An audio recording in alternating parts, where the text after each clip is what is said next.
Hey guys, welcome to the channel. Sunny here, and it's Friday. We finally got another global lab. We didn't have one last week. It's also meant we didn't have a patch update on the servers this week. We're doing this live at twitch.tv/perceptionsprime. Tune in every Friday where we get first reaction to this and we do a deep dive. And the TLDR here will cover, right? The patch will be out next week on Thursday. It would be the Thursday the 15th.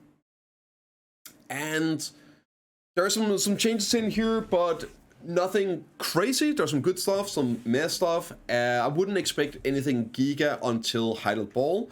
The Heidel Ball date is also announced. It is out. It is official. It's going to be June 28th. So June the 28th, Saturday, Heidel Ball is going to take place. So like a month and a half away. Right, let's get to it. There is a little bit of class changes still. It's very minor. For the goldfish, they are basically baking the 6% accuracy buff into the kit. So all the class abilities will go, like all abilities in the kit will go from 16.5 to 22.5, but they are removing the 6% accuracy buff. So now it's just a passive basically.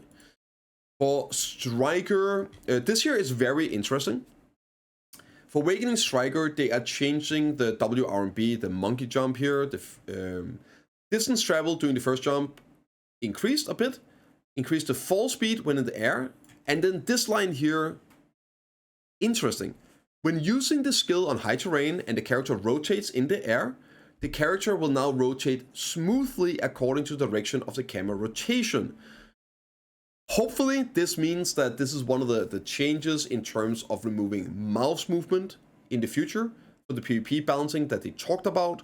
So by changing abilities to just turn smoothly with the camera, then you won't need to be mouse moving them. So this is what you would really want to see on a lot of these abilities, where people are mouse moving them and thereby like desync the game like crazy. Just make them turn with camera. So hopefully that's with that in mind. Change the first jump movement, skills not affected by jump height increase effects. For Corsair, they removed the down smash of a flood and made it link smoothly on whether the knockdown effects or down smash was applied has been improved, right? So it links smoother now. For Sage, that's breakthrough. After using the skill, it's been changed so they can be linked with the flash skill after the text ends. Some other class, like basically nothing here. I guess for Nova, kind of important. The issue where the common skill travel distance was reduced has been fixed. And the Orbit Saltman fixed the issue where the character would occasionally move abnormally when hitting an enemy with a wit skill. So yeah, other than that, it's like some minor stuff. In terms of content, they are starting to roll out some of the Lifeskill things they talked about at the Dev Talk. Awesome. Great to see, but that's also pretty much all this is today's patch. Waited 2 weeks for this. Right, first off is the hunting, reloading while sprinting. Doesn't stop the sprinting. Awesome quality of life. Also improved the ability to change posture while sitting or standing by pressing Q while moving. Smooth, speeding it up, all that, great. And improved reloading fast after rolling.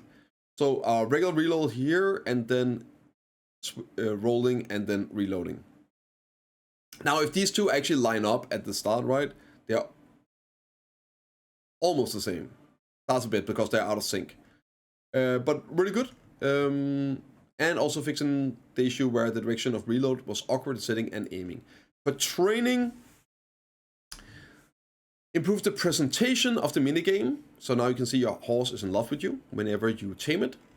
And it's also going to be moving faster. It's going to be following you faster. And if it gets too far away, it will just TP to you. So this should speed up handing them in after catching them. And I think that's further down. There's something with Imperials as well. Yeah, that's further down. The weekly fishing competition is getting changed in terms of the time. So rewards will be received starting on Sunday and will not be counted or checked between midnight and 02 on Monday. So basically, the weekly fishing competition is ranked based on records from Monday through Saturday. So because it was like resetting and stuff on Sunday, there were some issues with people carrying over timers or whatever. So it ends Saturday and it resets Monday. On the fishing with your seaman on the boat, you can now choose to discard fish without any rank restrictions. And huge change here. The alchemy change is finally in. Basically, making Imperial Alchemy boxes is going to be a third less materials. It's gonna go from 9 to 6 green, or from 3 to 2 of the blue ones. So this will increase the profits by, well, 33%, right? Which is very needed. So this right here is the current values with 3k mastery on EU, similar to NA, I would say, probably worse here on NA. Yeah, a bit worse on NA, right? 3k mastery on Imperial Alchemy, and most of these are super impossible to make, right? The reason they're sold out. So you're looking at like 127 compared to profits per box with cooking. Imperial Alchemy completely gabonzo, so this will help a bit, but it's not gonna make it crazy good. The good thing is that you can do both cooking and Imperial Alchemy, so it will give you some more profit every single day if you are doing this. So that's great, and also it's gonna save some of the materials for the turn-ins. But that's not the best change. The absolute best change is the weight change coming. This right here, it's way bigger than I thought it was going to be. I thought it was only elixirs, but they're also changing the weight of the water-filled bottles, elixirs, potions, perfume items, and here are some examples. They are changing your well tennis from 0.8, harmonies from 0.8, perfumes from 0.5 down to 0.2. So all of these consumables are going to be 0.2 in weight, which would also then be a buff to your family inventory. They weigh less, right? So that means when you put them in your family inventory, you can have more of them. So sort of a bonus pearl as well for all of us out there. So that's freaking awesome. And also means when you're crafting elixirs, you might actually be able to do like a full utensil now. They weigh so much, so even if you can have the materials in, you go overweight when you start crafting the potions. Super, super awesome. Super happy to see that they're doing the harmonies and well tennis and everything also in perfumes. Great. Pearl boxes, those are the ones you buy with money, where you get the box with pearls, then you open. They're now going to be family-wide, so you can put them in storage or something. Who cares? Some pearl equipped items are now going to be in the pearl tab instead of the regular inventory. Those are here, just some event stuff. And they're also changing these elixirs here to be able to be put into the family inventory. Changing the item description of your Imperial supply boxes, cooking and alchemy, has been improved to clearly state the method of the crafting materials, and the following fish can be used as cooking ingredients. So you see like all this list here. And that is it for that pretty much. They're adding the money research boxes to Dekia Crescent and Dekia Cadre. And a good update here. The cooking and alchemy random quest proc is getting changed. It can still keep procking multiple times, but they are making them way bigger.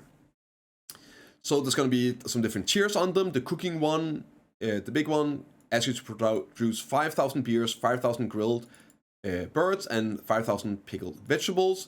And for that, you get 2k milk, 5k eggs, and 2,000 special. So that's the blue versions of garlic, onion, peppers, and peppers. Probably the spicy ones. And also you have lower here, the pre-months, that's the special on the blue versions.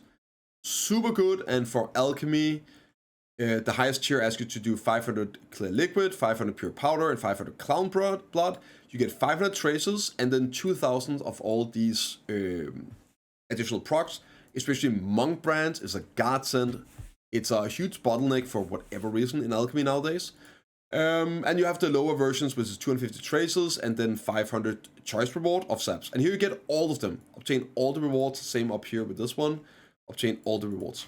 So that's awesome. It's definitely going to be something I'm going to start doing whenever it pops up. Normally, I just ignore it. It's easy to do, but this is a huge W. For hunting, there's also going to be a change of the random proc quest here. Commission 50 feather walls. You are gonna get 2 forest furies, 2,500 marks, the Dawn of the Hunter, wild giant lions, 2k meat, 10 black crystals of condensed magic power, yada yada. You can check out the list below, but really nice stuff here as well, and hopefully a few more forest furies. Hey, it's saved. Yeah. also for training, whenever you're doing an Imperial, whenever you are selling horses, Imperial selling them, you can get a sudden proc here, which gives you capture a horse, talk to Black Spirit, and you can either get a set of Stone Chill Wind or Furious Rush Elixir. I don't know what those are. And a Potion of Speed down here for the simple version. Again, not sure what that is. But some bonus procs for that as well. They are for bartering, combining the 3 quests into one. So the Barter Daily, Ilya Island, 1, 2, 3 has been combined into one. Subtitles, following names appearing, pretty much nothing here. One of my favorite changes. Not really, I love it, it's great, right? It's good. Let's not get ahead of ourselves. Fixing things you get stuck in out at grind spots. So they are reworking some of the spots at Oseka where you get stuck on routes all the time, and the staircase here, absolutely terrible things. So they are sorting those out, fixing those. Very happy to see it. And there is, believe it or not, some changes to Node Wars and Sieges. I think mainly Sieges this time around. The first one is in Siege, you no longer get additional time when killing the gate. However, the default Siege timer is now 2 hours fixed time. If you kill the castle holding guild, it becomes another 2 hours, so a total of 4 hours to conclude the siege. But no longer killing the gates to, extend it. Which also means you can then keep them down. You don't have to play around like opening the gates and things like that to try and preserve them. So they'll be used as actual defense, and they are strengthening some of the buildings as well, strengthening the gates. Right, and they're buffing some rewards. They are going to change the tankiness, the HP and everything on the buildings, depending on the tier of siege, like it is for Node Wars. We'll see what ends up feeling like that. They don't really say what they're gonna do, but here's the buildings they're changing and buffing, or nerfing, probably buffing. They're also then buffing the rewards for T2 and uncapped siege. Right, so T1 capped stays the same, but they're buffing the siege rewards for T2. If you win by killing the enemies now on T2, it will be 3.5 billion silver, and 1,000 powder, 100 crons, 110 middles, and 12 trays of lightning. This is for the horse, Voltaren. And you get 2 of these honorable loot boxes with 3 scrolls each, and unfilled battlefield scrolls as well. If you win by time, it's 3 billion silver, 500 dust, 50 crons, and 10 traces, and it goes down, right? So up to 4th place, you get 6 traces. For the uncapped, it is 4.5 billion silver. If you win by killing everyone, 1,000 powder, 100 crons, 120 middles, 12 traces, yada yada. If you win by time, it's 4 billion silver, 10 traces. And of course, it rolls down as well. So also, you can now go into your guild manor for your buffs, your house buffs, up to, I believe, 15 minutes before the Node War start. Currently, if you yes up for a Node War or Siege, you can't enter for the entirety of that. So garbage, they're fixing that. Thank the Lords. You can now see the rewards on the Node War tab as well. And the colorblind update here, for enemies, it now has orange around the name, so you easily can spot enemies when you are in colorblind settings. Some message indicating when Grand Prix order will be consumed when using the Mount Change ticket has been improved. And when using the Fairy Queen powder, the guidance text has been improved to provide clear information on recovering precautions. And just some system changes here. Nothing really special. You can read through the list. It's just text changes, a lot of it. There is one which hopefully is a fix to an issue that's been.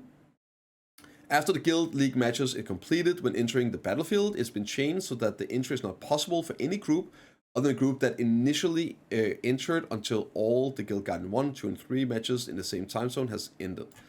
So what exactly this means, I don't know, but I believe there's still an issue where sometimes if your group is in and your other group enters, it can block people entering the matches or whatnot. So, but yeah, that's about it. Bit disappointing after a week hiatus of no updates, but we got Heidel Ball coming here in a month and a half. I would not expect anything big until then, but there you have it. Let me know what you guys think in the comments down below. I'll see you all in the next one.